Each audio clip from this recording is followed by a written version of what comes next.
12 წლიანი თავისუფლების აღკვეთა მიშას იდეალურია, შესანიშნავია და ეხლა ერთადერთი რაც აკლია ბოლომდე სამართლის ზეიმს ეს არის ის რომ მიხეილ სააკაშვილი უნდა გადაიყვანონ ან ციხეში, ან საგიჟეთში.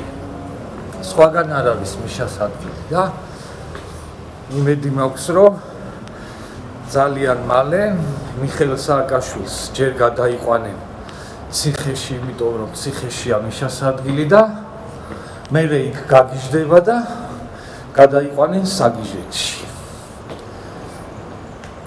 მოუთმენლად ველოდები აი ამ ამბებს, რომ ბოლოს და ბოლოს სამართალმა იზეიმოს ამ ქვეყანაში.